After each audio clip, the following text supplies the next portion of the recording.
नमस्कार दोस्तों, स्वागत है आपका आज के मुख्य समाचार में, जिसमें सबसे पहली बड़ी खबर में आपको बताएंगे कि कृषि अध्यादेश के खिलाफ 25 तारीख को हरियाणा बंद का ऐलान। किसानों ने सरकार को उग्र आंदोलन की दी है चेतावनी। इसी के साथ दूसरी बड़ी खबर में आपको बताएंगे कि रणदीप सुरजेवाला का बड़ा बयान, कहा अब याचना नहीं रण होगा, यह धरती पुत्र की रणभेड़ी का शंखनाद है। जी हाँ दोस्तों, किसान इस वक्त आंदोलित है। तीसरी बड़ी खबर में आपको बताएंगे कि अखिलेश यादव का मोदी सरकार पर हमला, बोले कृषि बिल नहीं बल्कि भाजपा ने अपना पतन पत्र पास कराया है। जी हाँ दोस्तों, हर एक खबर की गहराई में आपको ले जाएंगे। लेकिन उससे पहले अगर आपको भी ऐसा लगता है कि ये कृषि बिल किसान विरोधी है तो आप अभी इस वीडियो को लाइक कीजिए और इस लाल बटन को दबा के इस चैनल को फ्री में सब्सक्राइब करके घंटी बजाइए और कमेंट में लिखिए जय हिंद। दोस्तों, रुक करते हैं तमाम बड़ी खबरों की तरफ।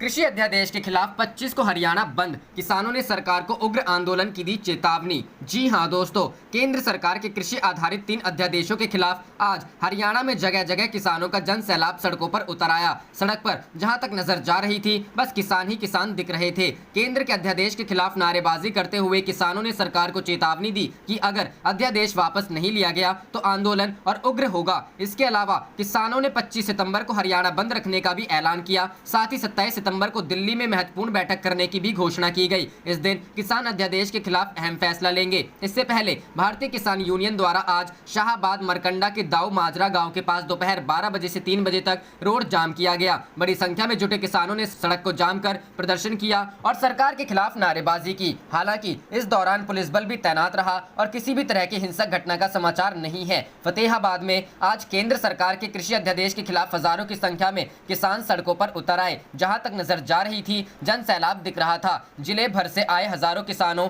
आड़तियों ने अनाज मंडी शेड के नीचे जमा होकर लघु सचिवालय की ओर कूच किया। किसान एवं व्यापारी नेताओं ने भीड़ को संबोधित करते हुए सरकार के निर्णय की निंदा की। साथ ही तीनों अध्यादेशों को तुरंत प्रभाव से निरस्त करने की मांग की। किसानों का कहना था कि सरकार इन बिल को लाकर व्यापारियों और किसानों के रिश्तों को ही खत्म करना चाह रही है। किसानों को कॉरपोरेट घरानों के पास बंधुआ बनाने का प्रयास कर रही है। किसानों के प्रदर्शन की वजह से पुलिस ने वैकल्पिक रास्तों का इस्तेमाल कर यातायात नियंत्रित किया। जाम लगा रहे प्रदर्शनकारी किसानों ने सड़कों पर सरकार का पुतला जलाकर आक्रोश व्यक्त किया।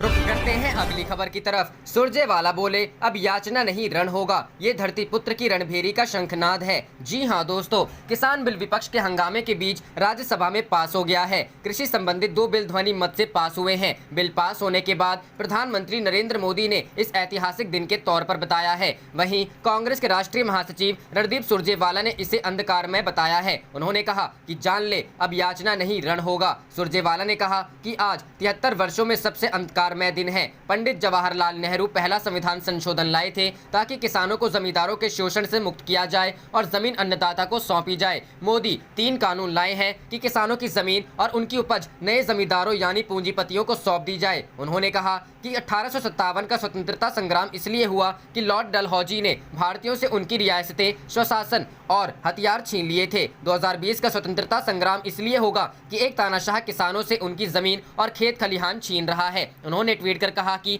जान ले अब याचना नहीं रण होगा। ये किसान मजदूर आड़ती का आंदोलन है, ये खेत खलिहान पर हमले के खिलाफ संघर्ष है, ये खेती को गुलाम बनाने की विरोध की आवाज है, ये अन्नदाता किसान मजदूर की हुंकार व पुकार है, ये धरती पुत्र की रणभेरी की शंखनाद है। राजनीतिक रंग दे खारिज करने की भूल ना करें। रुक करते हैं अगली खबर की तरफ। अखिलेश यादव का मोदी सरकार पर हमला, बोले कृषि बिल नहीं बीजेपी ने अपना पतन पत्र कराया पास। जी हां दोस्तों, केंद्र की नरेंद्र मोदी सरकार के कृषि विधेयकों को किसान विरोधी करार देते हुए समाजवादी पार्टी ने राज्यसभा में विधेयक पारित कराए जाने की निंदा की है। पार्टी के राष्ट्रीय अध्यक्ष और यूपी के पूर्व सीएम अखिलेश यादव ने मोदी सरकार के कृषि बिल पास कराए जाने को भाजपा का पतन पत्र बताया है। अखिलेश यादव ने रविवार को इस मामले में ट्वीट करते हुए लिखा, भाजपा ने कृषि बिल पारित कराने के लिए ध्वनि मत की आड़ में राज्यसभा में किसानों व विपक्ष की आवाज का गला दबाया है। वह अपने कुछ चुनिंदा पूंजीपतियों व धन्ना सेठों के लिए भारत की 2/3 जनसंख्या को धोखा दिया है। उन्होंने कहा कि लोकतांत्रिक कपट कर भाजपा ने कृषि बिल नहीं अपना पतन पत्र पारित कराया है। रुक करते हैं अगली खबर की तरफ। कांग्रेस ने साधा केंद्र पर निशाना, कहा सरकार को मिला मुंह छिपाने का बहाना। जी हां दोस्तों, देश भर में कोरोना वायरस का कहर थमता हुआ नजर नहीं आ रहा है। यहां आए दिन 1 लाख के करीब कोरोना केस सामने आ रहे हैं। इस बीच कांग्रेस ने केंद्र सरकार पर कोरोना संकट से निपटने में विफल रहने का आरोप लगाते हुए रविवार को कहा कि इस महामारी को लेकर सरकार के स्तर पर कोई तैयारी नहीं थी और सिर्फ कुप्रबंधन देखने को मिला। लोकसभा में नियम 193 के तहत कोविड-19 वैश्विक महामारी पर चर्चा की शुरुआत करते हुए कांग्रेस सांसद शशि थरूर ने यह भी कहा कि सरकार को कोरोना वायरस की जांच और इससे निपटने के उपायों को लेकर अधिक पारदर्शिता का परिचय देना चाहिए। उन्होंने आरोप लगाया, इस बीमारी के कारण सरकार के लिए एक अच्छी बात हो गई कि उसे मुंह छिपाने का बहाना मिल गया। तिरुवनंतपुरम से लोकसभा सदस्य ने आरोप लगाया कि देश में रोजाना सबसे ज्यादा मामले आ रहे हैं और सबसे अधिक मौतें हो रही हैं। यह चिंता का विषय है। सरकार की तरफ से कुप्रबंधन देखने को मिला है। उन्होंने कहा कि किसी भी लोकतंत्र में निर्वाचित सरकार की जिम्मेदारी होती है कि वह नागरिकों की सुरक्षा सुनिश्चित करे। हमने देखा कि सरकार की तरफ से उठाए जाने वाले कदमों के संदर्भ में स्पष्टता और तैयारियों की कमी देखने को मिली। थरूर ने कहा कि जनवरी में यह संकेत मिल गया था कि यह वायरस खतरनाक है। जनवरी महीने में भारत पहले मामला आया। इसके बाद राहुल गांधी ने सरकार को आगाह किया था कि कोरोना वायरस संकट खतरनाक है और सरकार को समय रहते कदम उठाने पड़ेंगे। उन्होंने कहा कि अगर राहुल गांधी की चेतावनी को सुन लिया गया होता तो स्थिति कुछ और होती, लेकिन यह सरकार मध्य प्रदेश में सरकार गिराने में लगी थी। सरकार ने इस समस्या को नजरअंदाज किया। रुक करते हैं अगली खबर की तरफ। यूपी में कल से नहीं खोले जाएंगे स्कूल कॉलेज, सरकार ने कहा अभी हालात ठीक नहीं। जी हां दोस्तों, उत्तर प्रदेश में सोमवार से स्कूल कॉलेज नहीं खोले जाएंगे। राज्य सरकार के मुताबिक फिलहाल प्रदेश में ऐसे हालात नहीं हैं कि स्कूल और कॉलेज खोलने की अनुमति दी जाए। माध्यमिक शिक्षा विभाग के अधिकारियों ने बताया कि प्रदेश में कोरोना संक्रमण के बढ़ते हुए मामलों को देखते हुए फिलहाल स्कूल खोलना संभव नहीं है, इसलिए फिलहाल इसे बंद रखने का ही फैसला किया गया है। जाहिर है केंद्र सरकार ने 9वीं से 12वीं क्लास तक के बच्चों के लिए 21 सितंबर से स्कूल कॉलेज खोलने की अनुमति दी थी, लेकिन यूपी में कोरोना के हालात को देखते हुए फिलहाल ऐसा करने से रोक लगा दी गई है। सोमवार यानी 21 सितंबर से देश भर के स्कूल कॉलेज खुलने जा रहे हैं। केंद्रीय स्वास्थ्य मंत्रालय ने स्कूलों में बच्चों की हेल्थ को लेकर गाइडलाइंस की घोषणा कर दी है। केंद्रीय स्वास्थ्य और परिवार कल्याण राज्य मंत्री अश्विनी कुमार चौबे ने ट्विटर हैंडल पर गाइडलाइंस साझा की। स्वास्थ्य मंत्रालय ने स्किल ट्रेनिंग इंस्टीट्यूट, उच्च शिक्षा संस्थानों के लिए स्टैंडर्ड ऑपरेटिंग प्रोसीजर जारी कर दिया है। टेक्निकल प्रोग्राम्स में कोर्स कराने वाले इन संस्थानों को 21 सितंबर से लैब खोलने की भी इजाजत मिल गई है। गाइडलाइन में बताया गया है कि कक्षा में सीटिंग अरेंजमेंट भी बदला जाएगा। यहां छात्र एक दूसरे से 6 फीट की दूरी में बैठेंगे, इसलिए कुर्सी मेज की दूरी 6 फीट होनी चाहिए। कक्षा में अन्य जरूरी गतिविधियों के दौरान सोशल डिस्टेंसिंग का ध्यान रखना होगा। रुख करते हैं अगली खबर की तरफ। तेजस्वी ने सीएम नीतीश के सुशासन के दावे को दी चुनौती, कहा बिना चढ़ावे के नहीं होता कोई काम। जी हां दोस्तों, बिहार विधानसभा चुनाव के पहले बिहार में नेता प्रतिपक्ष और राजद के मुख्यमंत्री पद के उम्मीदवार तेजस्वी यादव लगातार नीतीश सरकार पर हमला कर रहे हैं। कोरोना, बाढ़, बेरोजगारी और युवाओं से जुड़े मुद्दे पर लगातार नीतीश सरकार से सवाल पूछ रहे हैं। रविवार की सुबह उन्होंने एक बार फिर नीतीश सरकार पर हमला बोला है। इस बार उन्होंने नीतीश के बिहार में सुशासन के दावे पर सवाल खड़े किए हैं। तेजस्वी ने बिहार में सुशासन के दावे पर मुख्यमंत्री नीतीश को सीधे चुनौती देते हुए कहा कि प्रदेश के किसी भी थाने और ब्लॉक में बिना चढ़ावे के कोई काम नहीं होता। नेता प्रतिपक्ष ने सोशल मीडिया पर एक वीडियो शेयर करते हुए लिखा कि मैं माननीय मुख्यमंत्री नीतीश कुमार जी को चुनौती देता हूं कि वो बिहार के एक ऐसे थाना एवं ब्लॉक का नाम बता दें जहां बिना सुशासनी चढ़ावे के आम जनता का कोई काम होता हो। कोई शक हो अथवा यकीन ना हो तो भेष बदलकर मेरे साथ चले, दूध का दूध और पानी का पानी हो जाएगा। बोलिए क्या स्वीकार है? इससे एक दिन पहले ही तेजस्वी ने बेरोजगारी को सबसे बड़ा मुद्दा बताया था। नेता प्रतिपक्ष तेजस्वी यादव ने ट्वीट कर कहा है कि बेरोजगारी बड़ा मुद्दा है। हर जात धर्म के युवा सरकार प्रदत्त है बेरोजगारी से तंग हैं। बिहार के युवा इस बार विकास, अच्छी शिक्षा, चिकित्सा, विधि व्यवस्था और रोजगार के मुद्दे पर युवा सरकार चुनेंगे। वह सरकार जो युवाओं के सपने, आकांक्षाओं और अपेक्षाओं को पूरा करना जानती है। बेरोजगारी को चुनावी मुद्दा बनाकर तेजस्वी ने लॉन्च की वेबसाइट। राजद नेता ने शुरू में ही ये साफ कर दिया था कि पार्टी इस बार बेरोजगारी और युवाओं से जुड़े मुद्दे को चुनावी इश्यूज बनाएगी। इसके लिए तेजस्वी ने राष्ट्रीय जनता दल की ओर से बेरोजगारी हटाओ वेबसाइट और एक हेल्पलाइन नंबर भी लॉन्च किया है। तेजस्वी यादव ने www.बेरोजगारीहटवाओ.co.in वेबसाइट लॉन्च करते हुए एक टोल फ्री नंबर 9 3343020220 भी जारी किया है। उन्होंने वेबसाइट और हेल्पलाइन नंबर जारी करते हुए कहा कि कोई भी बेरोजगारी से समस्या से संबंधित युवा संपर्क कर सकता है। इस दौरान तेजस्वी ने बिहार समेत देश भर में नौकरियों की कमी को लेकर चिंता, राज्य और देश का युवा बेरोजगारी को लेकर परेशान है, लेकिन सरकार वैकेंसी नहीं भर रही है। बिहार में वैकेंसी होने के बावजूद सरकारी नौकरी में आने का अवसर युवाओं को नहीं दिया गया है। उन्होंने कहा कि एक्सपर्ट से बेरोजगारी के मुद्दे पर बातचीत हुई है और जल्द ही इसको लेकर ब्लूप्रिंट सामने लाएंगे। रुक करते हैं अगली खबर की तरफ। बिहार इलेक्शन 2020 मतदान केंद्रों पर कोविड-19 संक्रमण से बचने को चुनाव आयोग ने बनाई ये रणनीति। जी हां दोस्तों, विधानसभा चुनाव के दौरान कोरोना संक्रमण से बचाव की रणनीति तैयार कर ली गई है। इस रणनीति के तहत प्रत्येक बूथ पर 500 ग्राम सैनिटाइजर मतदाताओं के लिए रखा जाएगा। राज्य के 1,06,527 बूथों के लिए 11.41 लाख लीटर हैंड सैनिटाइजर का order Bihar medical service and infrastructure को दिया गया है। इसके अलावा चुनाव कार्य में लगे मतदान कर्मी व सुरक्षा बलों के लिए प्रति व्यक्ति 100 मिलीग्राम सैनिटाइजर की व्यवस्था की गई है। इसके लिए पीएमएससीआईएल को 90,000 लीटर सैनिटाइजर का अतिरिक्त ऑर्डर दिया गया है। विधानसभा चुनाव के आयोजन के दौरान मतदान कर्मियों, मतदाताओं व सुरक्षा बलों को संक्रमण से बचाने की व्यापक तैयारी की गई है। चुनाव आयोग ने स्वास्थ्य विभाग को इसके लिए व्यवस्था का आदेश दिया है। इसके तहत राज्य के कुल 1,06,527 बूथों पर मतदाताओं के लिए 500 मिली का हैंड सैनिटाइजर रखने का निर्देश दिया गया है। इसके साथ ही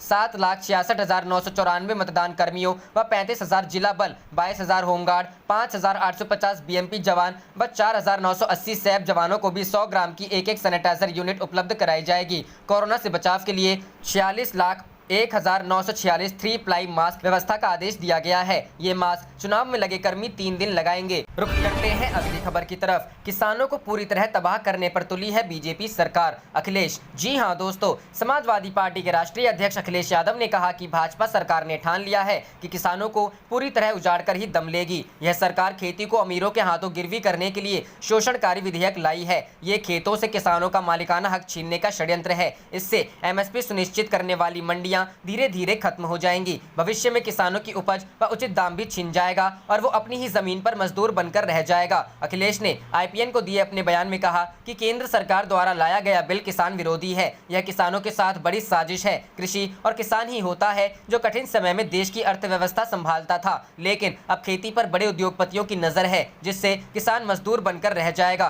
किसानों की खेती बर्बाद हो जाएगी। जानकारी के अनुसार अखिलेश ने कहा कि भाजपा सरकार जब से सत्ता में आई है, उसने अपनी नीतियों और कार्यों से किसानों को रस्त कर रखा है। अभी धान की फसल को यूरिया और अन्य उर्वरक डालने के लिए किसान मारा फिर रहा था। यूरिया खाद की जमकर कालाबाजारी हुई। किसानों को महंगे दामों पर यूरिया खरीदनी पड़ी। गन्ना किसानों की परेशानी जस की तस है। नया पेराई सत्र आने वाला है, लेकिन पिछले सत्र का 15,000 करोड़ रुपया बकाया है। गन्ना किसानों के बकाया भुगतान को लेकर सरकार चुप्पी साध लेती है। सरकार और मिल मालिकों की साठ गांठ से गन्ना किसान संकट में है। इसी तरह से भाजपा नौजवानों को लगातार धोखा दे रही है। भाजपा ने चुनाव के समय नौकरियों के नाम पर युवाओं से कितना झूठ बोला, यह अब पता चल रहा है। नौजवान, किसान तथा आम आदमी भाजपा की धोखे की राजनीति को समझ रहा है। सपा प्रमुख अखिलेश ने कहा कि भाजपा सरकार में प्रदेश और देश में महंगाई आसमान छू रही है। कोरोना काल में जबकि हर व्यक्ति आर्थिक संकट से जूझ रहा है, लोगों की जेब खाली है। ऐसे में खाने पीने की चीजों व सब्जियों के दामों में बेतहाशा वृद्धि ने जनता के सामने नया संकट पैदा कर दिया है। भाजपा की नीतियां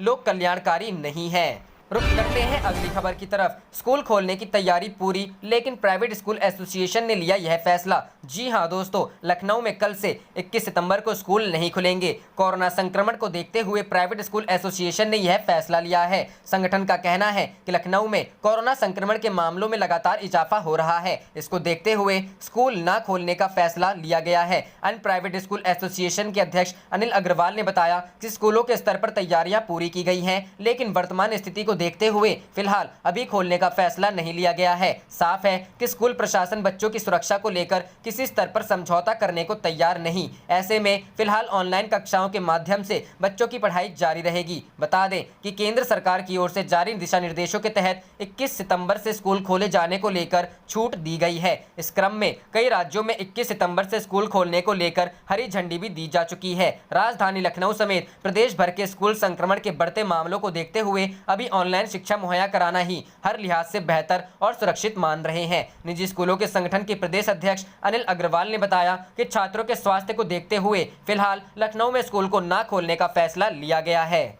रुक करते हैं अगली खबर की तरफ। राजस्थान सरकार ने 11 जिलों में लागू की धारा 144, नहीं एकत्रित हो सकेंगे एक साथ 5 लोग। जी हां दोस्तों, राजस्थान में बढ़ते कोरोना वायरस के संक्रमण को देखते हुए प्रदेश सरकार ने 11 जिलों में सार्वजनिक स्थलों पर धारा 144 लगा दी है और 5 से अधिक व्यक्तियों के समूह में एक होने पर रोक लगाने का निर्णय किया है। मुख्यमंत्री अशोक गहलोत की अध्यक्षता में शनिवार रात को हुई एक उच्च स्तरीय बैठक में यह निर्णय लिया गया। प्रदेश के जयपुर, जोधपुर, कोटा, अजमेर, अलवर, भीलवाड़ा, बीकानेर, उदयपुर, सीकर, पाली और नागौर जिले के मुख्यालय वाले शहरों में सार्वजनिक स्थलों पर धारा 144 के तहत 5 से अधिक व्यक्तियों के एक साथ इकट्ठा होने पर प्रतिबंध रहेगा। सार्वजनिक जगहों पर मास्क पहनने और सामाजिक दूरी के नियम का पालन अनिवार्य होगा। संबंधित जिले के कलेक्टर इस संबंध में आदेश जारी करेंगे। गहलोत ने शनिवार को राज्य में कोविड-19 महामारी की स्थिति और उससे बचाव के उपायों पर अधिकारियों के साथ बैठक में पूरे प्रदेश में किसी भी सामाजिक धार्मिक आयोजन पर रोक को भी 31 अक्टूबर तक यथावत जारी रखने का निर्णय लिया है। करते हैं अगली खबर की तरफ। कृषि विधेयक। हरियाणा के कई जिलों में किसान सड़कों पर उतरे, सड़कें जाम, भारी पुलिस बल तैनात। जी हां दोस्तों, हरियाणा में कृषि अध्यादेशों पर अपने अपने तर्कों के साथ सरकार और किसान आमने सामने हैं। हरियाणा के कई जिलों में किसान कृषि विधेयकों के खिलाफ सड़क में उतर आए हैं। भारतीय किसान यूनियन हरियाणा ने आज प्रदेश भर में 3 घंटे रोड जाम आंदोलन का आह्वान किया है। कैथल में किसानों हिसार चंडीगढ़ हाईवे जाम किया। प्रदेश अध्यक्ष गुरनाम सिंह चडूनी और प्रवक्ता राकेश बैस ने दावा किया है कि इस आंदोलन में 17 किसान यूनियनों का उन्हें समर्थन प्राप्त है। उधर हरियाणा सरकार ने भी किसानों से आंदोलन की राह छोड़कर बातचीत का ऑफर रखा, मगर किसान फिलहाल आंदोलन के लिए कमर कसे हुए हैं। चरखी दादरी जिले में किसानों ने कनीना रोड को जाम कर दिया है। वहीं कैथल जिले में भी किसान बड़ी संख्या में सड़क पर उतर आए हैं। यहां किसानों ने हिसार चंडीगढ़ रोड को जाम कर दिया है। फतेहाबाद के भूना में कृषि विधेयकों के खिलाफ आड़ती बड़ी संख्या में अनाज मंडी में जुट गए हैं। रोहतक में किसान रोहतक पानीपत राष्ट्रीय राजमार्ग पर बैठ गए, जिन्हें समझाकर जाम न लगाने का पुलिस आग्रह कर रही है। इस दौरान भारी पुलिस बल भी मुस्तैद है। 1300 पुलिसकर्मी सड़क पर उतारे गए हैं, जिनमें 800 पुलिसकर्मी शहर में व 500 पुलिसकर्मी शहर के आउटर एरिया में तैनात हैं। पुलिस ने चयनित 18 जगहों पर नाकाबंदी की है। महिला थाना प्रभारी समेत सभी 16 थाना प्रभारी, चौकी इंचार्ज, तीनों CIA यूनिट गश्त पर है। इसमें अलावा पुलिस की कई विशेष टीम आपातकालीन स्थिति से निपटने को पुलिस लाइन में तैयार है। रुख करते हैं अगली खबर की तरफ। कृषि विधेयकों पर बोले राहुल गांधी, किसानों को पूंजीपतियों का गुलाम बना रहे हैं PM मोदी। जी हां दोस्तों, कांग्रेस नेता राहुल गांधी ने कृषि बिलों को लेकर मोदी सरकार पर हमला बोला है। राहुल गांधी ने कहा कि प्रधानमंत्री नरेंद्र मोदी किसानों को पूंजीपतियों का गुलाम बना रहे हैं, जिसे देश कभी सफल नहीं होने देगा। उन्होंने कहा, मोदी सरकार के कृषि विरोधी काले कानून से किसानों को APMC किसान मार्केट खत्म होने पर न्यूनतम समर्थन मूल्य कैसे मिलेगा? इस बिल में MSP की गारंटी क्यों नहीं दी जा रही है? राज्यसभा में रविवार को 2 बिलों को पेश किया गया है। लोकसभा से ये बिल पहले ही पास हो चुके हैं। कांग्रेस, आम आदमी पार्टी, बसपा और अकाली दल समेत कई पार्टियां इस बिल का विरोध कर रही हैं। इन बिलों को लेकर बीजेपी की अगुवाई वाली NDA में फूट पड़ चुकी है। बीजेपी की सबसे पुरानी सहयोगी अकाली दल और मोदी कैबिनेट में केंद्रीय मंत्री रही हरसिमरत कौर इन बिलों के विरोध में इस्तीफा दे चुकी हैं। वहीं TRS के प्रमुख और तेलंगाना के CM KC राव ने अपनी पार्टी के सांसदों से इन विधेयकों का विरोध करने और खिलाफ में वोट करने को कहा है। कृषि मंत्री नरेंद्र सिंह तोमर ने कृषक उपज व्यापार और वाणिज्य विधेयक 2020 और कृषक कीमत आश्वासन और कृषि सेवा पर करार विधेयक 2020 आज राज्यसभा में पेश किया। उन्होंने कहा कि ये बिल किसानों के जीवन में क्रांतिकारी बदलाव लाने वाले हैं।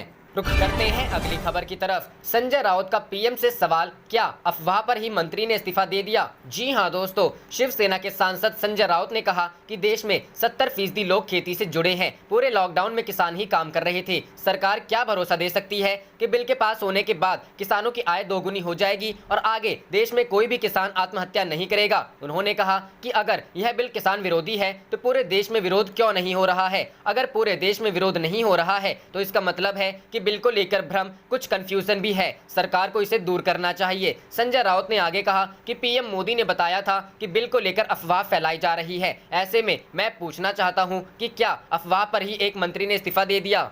रुख करते हैं अगली खबर की तरफ। देश में कोरोना के बढ़ते मामलों ने बढ़ाई टेंशन, इन राज्यों से PM मोदी कर सकते हैं बात। जी हां दोस्तों, देश में तेजी से बढ़ रहे कोरोना के मामलों ने सरकार में चिंता बढ़ा दी है। देश में कोरोना के सबसे ज्यादा आंकड़े 7 राज्यों में हैं। संभावना जताई जा रही है कि पीएम अगले सप्ताह इन राज्यों के सीएम के साथ बैठक कर हालात पर चर्चा कर सकते हैं। बताते चले कि देश में कोरोना के आंकड़े 53 लाख को पार कर गए हैं और मृतकों की संख्या 85,000 से ज्यादा हो चुकी है। कोरोना संक्रमितों की बढ़ती संख्या का असर देश की अर्थव्यवस्था पर पड़ रहा है। ऐसे में केंद्र सरकार की बेचैनी बढ़ती जा रही है। ऐसे में हालात संभालने के लिए अब खुद पीएम मोदी ने कमान संभालने का फैसला किया है। माना जा रहा है कि वे 23 सितंबर को सबसे ज्यादा प्रभावित 7 राज्यों के सीएम से वीडियो कॉन्फ्रेंसिंग के जरिए बात करेंगे। इसमें महाराष्ट्र, दिल्ली, यूपी समेत अन्य राज्यों के सीएम बैठक में शामिल होंगे। इस बैठक में कोरोना से निपटने के तरीकों पर चर्चा कर रणनीति बनाई जाएगी। रुख करते हैं अगली खबर की तरफ। किसान बिल के विरोध में सपा का तर्क, कहा हमारी मंडियां वैसे दम तोड़ेंगी जैसे जियो के सामने बीएसएनएल।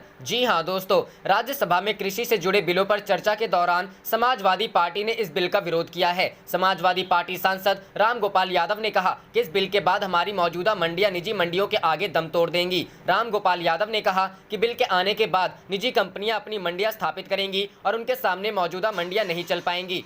सपा नेता रामगोपाल यादव ने तर्क दिया कि जैसे सरकारी दूरसंचार कंपनी बीएसएनएल मौजूदा समय में निजी कंपनी जियो के सामने दम तोड़ रही है, उसी तरह से हमारी मौजूदा मंडियां निजी मंडियों के सामने दम तोड़ेंगी। आप देख रहे थे आपका अपना चैनल जय हिंद, जय भारत।